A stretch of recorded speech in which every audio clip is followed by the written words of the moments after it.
Aujourd'hui, je vais vous montrer comment faire une quiche lorraine. Alors c'est vrai, il y a beaucoup de recettes de quiche sur internet, mais on vous conseille d'acheter déjà la pâte toute faite. Mais moi, je vais vous montrer comment faire la pâte brisée maison. C'est hyper simple, c'est rapide et en plus c'est tellement meilleur. Allez, c'est parti! Alors vous commencez par rassembler tous vos ingrédients et la liste des ingrédients sera dans la description de la vidéo. Et pour ça, vous aurez donc besoin de 300 g de farine, 150 g de beurre mou, un peu d'huile, 2 tranches de jambon, 3 œufs, 150 g de lardons, de l'emmental râpé, du lait, 300 ml de crème liquide, un piment végétarien. Et aussi, vous aurez besoin bien sûr d'un moule à tarte et d'un rouleau à pâtisserie. À l'étape 2, donc on va faire la pâte brisée. Vous prenez votre farine, vous y ajoutez le beurre, une demi-cuillère à café de sel, un peu d'huile pour bien coller tous les ingrédients. Moi j'ajoute du curcuma mais c'est pas obligatoire. Et vous commencez à malaxer mais vraiment du bout des doigts. Ce n'est pas une pâte qu'on pétrit.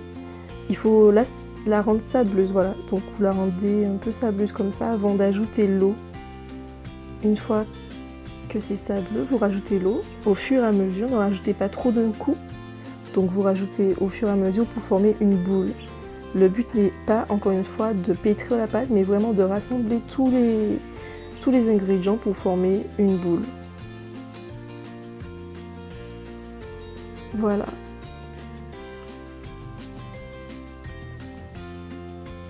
Une fois la boule formée, vous pouvez commencer à préparer votre plan de travail. Donc vous farinez le plan de travail pour ne pas que la pâte colle à la table et vous farinez également le rouleau. Vous prenez votre pâte et vous pouvez commencer à l'étaler. N'hésitez pas à la lever de temps en temps et à remettre un peu de farine en dessous et un peu au-dessus aussi pour ne pas que la pâte colle à la table. Voilà, on farine encore un petit coup pour que ça ne colle pas, pour qu'elle puisse être plus facile à lever.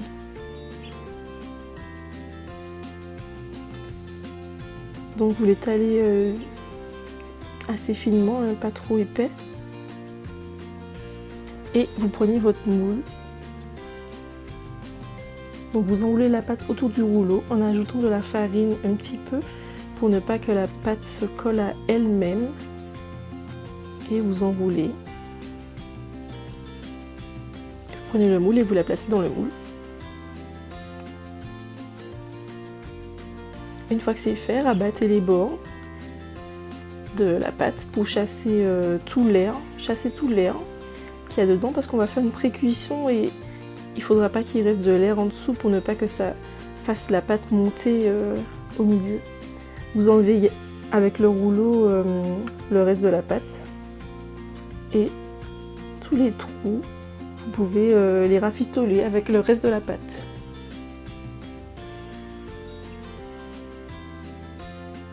Donc voilà, une fois rafistolé, vous prenez votre pâte et vous commencez à la piquer un peu partout, toujours pour éviter que ça gonfle à la cuisson. Et vous pouvez passer le plat à tarte au four et vous précuisez la pâte jusqu'à ce qu'elle durcisse en fait. Avec le reste de la pâte, vous pouvez également faire des crackers alimentales et on passe à l'étape 3. Donc pour l'appareil à quiche, vous aurez besoin des œufs.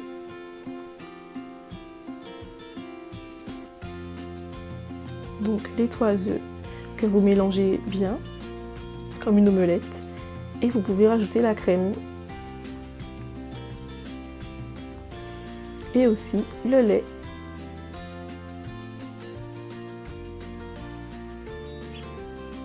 Vous mélangez bien.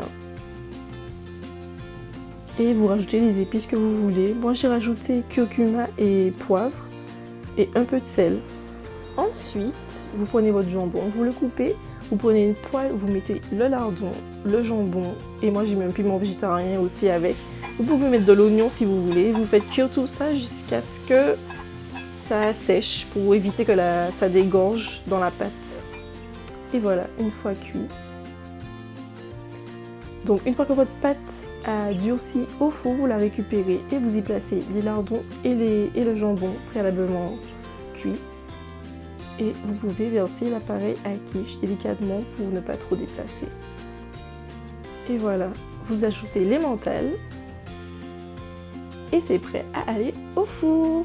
Donc la cuisson, c'est vraiment aléatoire selon les fours. Il faut juste attendre que la tarte dore correctement. Et voilà, la quiche est dorée à souhait. Elle est appétissante. Et avec le reste de la pâte, les crackers au fromage.